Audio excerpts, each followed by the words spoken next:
For some reason, there's been this growing narrative that the reason millennials and Gen Z aren't buying homes and starting families is because that we're lazy and we don't want to work.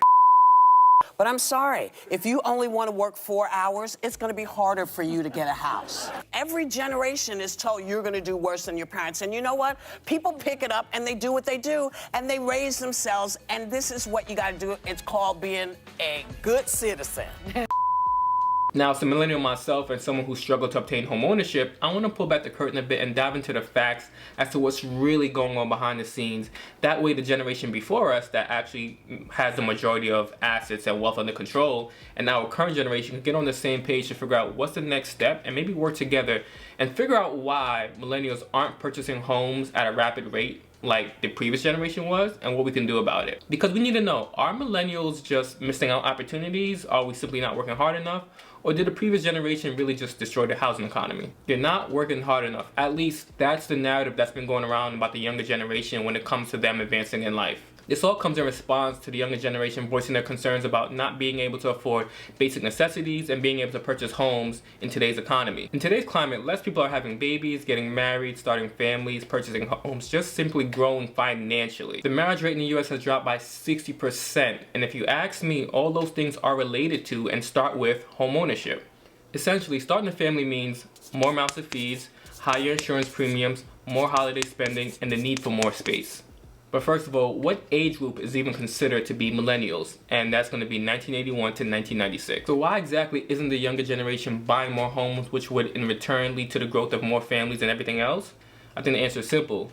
They just can't afford it. This younger generation has probably faced more economic hurdles than any previous generation, and we're still only young adults. We're talking about from massive student loan debt, to the Great Recession, to the pandemic, to massive skyrocketing home values. I mean, it's pretty hard to get financially stable when you're constantly going through these battles. But let's actually look at the numbers to see what we have, and I think the best way to do this would be a timeline of the average millennial. Let's start with 2008. This year is important because not only was it the year that the average millennial became of home buying age at 18 in the US, but it's also the year where the housing market started to crash and we had the Great Recession. The Great Recession allowed those who were of age and had the financial ability to take advantage of these steep discounts, which meant that boomers were not only buying their first home, but their second and third. And because of the Great Recession and all the foreclosures that were happening all over the US, home builders took a step back and they weren't building as much as they were previously, which caused us to have a housing inventory that still affects us to this day.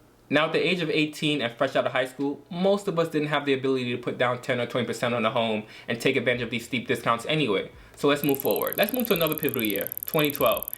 This will be the year that most millennials are graduating college and moving into the workforce at the age of 21 to 22, and also the year that the housing market bottomed. Homes were as cheap as ever due to all the foreclosures, but if you're just now starting your career, most likely you didn't save up 10 to 20% for a down payment, and you also probably don't have 2 years of work history experience, which are required by most banks to obtain these loans, let alone the salary to afford it. So let's move forward to 2016. In 2016, the median age for someone purchasing their first home was 32. In 2016, however, the average millennial will be around the age of 25, and they wouldn't actually hit the age of 32 till today, this year, 2023. So in reality, if a millennial was to purchase a home in 2009, when most of them turned 18, to 2023, they would be considered the exception, not the rule. The salary for someone aged 25 to 34, which is a person who's considered a young adult, was around $60,000 at that time, and that's if you had a bachelor's degree. The difference between this generation and the previous generation, though,